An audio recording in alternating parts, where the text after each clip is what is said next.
How many times a day do you pass by the cafeteria? Adults. How many times do you pass by the supermarket next to your workplace? 2, 5, maybe 10 times? Or how about when you're at the food court, at the mall? Do you go and buy a quick McDonald's burger? Or do you go to the healthy smoothie stand? Think about when you're faced with a choice of satisfying your short-term craving versus holding out for a long-term goal.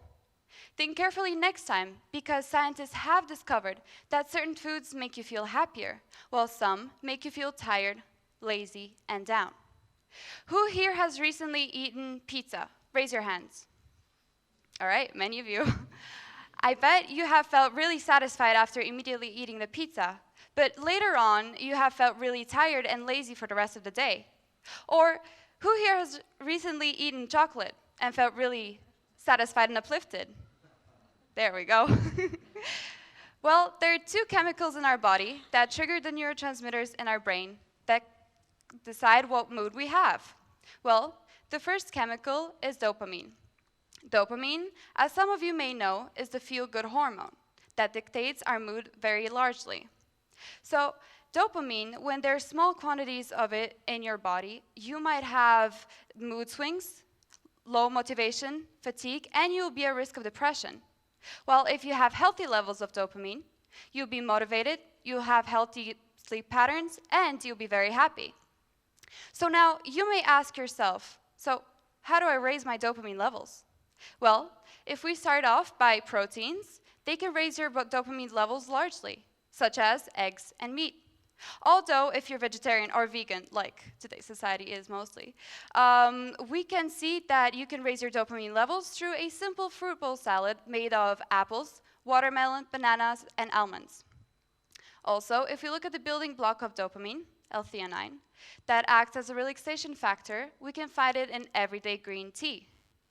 Also, magnesium, that is mostly found in salads and greens, will also raise your dopamine levels.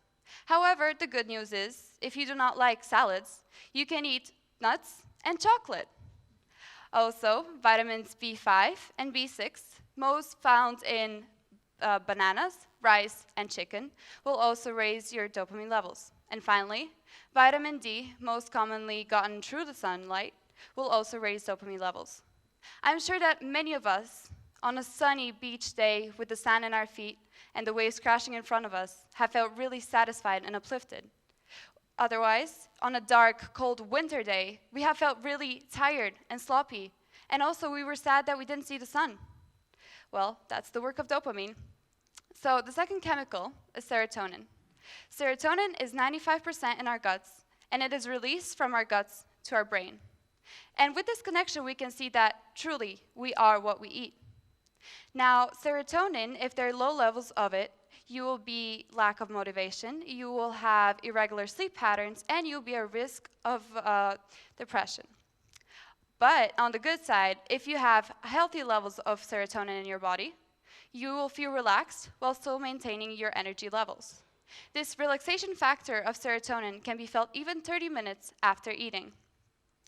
Serotonin can be released from our gut to our brain with carbs, such as pasta, pizza, and pretzels, which makes carbs so addictive. Also, if you're on a diet, you can eat sweet potatoes, apples, carrots, and blueberries. Now, if we look at the building block of serotonin, tryptophan, we will see that chicken, eggs, cheese, turkey, beans, lentils, tunas, vegetables, fruits, nuts, and chocolate are what will raise your serotonin levels. Now, I have been talking about foods that make you feel happy, but what about foods that make you feel down? Who here has recently eaten hamburgers? Raise your hand. Okay. Or indulged in fresh donuts? Now, foods that are high in MSG, salt, sugar, oil, and carbohydrates are unhealthy for us. But have you thought about how they affect your mood? Well, unsurprisingly, you might have felt an immediate happiness response after eating those foods. But afterwards, a couple of hours later, you might have felt tired, sloppy, and, well, unmotivated to do anything. Now, a health coach, Carrie Axelrod, says these types of foods send your blood sugar on a roller coaster and puts you at risk of mood swings and depression. One day, a friend of mine was left alone with his brother for a full 3 days, and they decided that they will feast on junk food, and mostly fries, for breakfast and dinner. Now, immediately after eating those types of foods, they felt really satisfied and happy.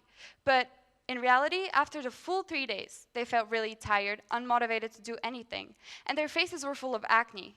Now, if that's not proof enough that these types of food make you feel down, then I don't know what is. So, I have been talking to you a lot about foods, and I've been throwing out information at you, and you might ask yourself, so what am I supposed to eat now? Well, if you look at the Venn diagram behind me, you'll see that on the red side, there are foods that raise your serotonin levels, while on the blue side, there are foods that raise your dopamine levels, and in the middle, foods that raise both serotonin and dopamine.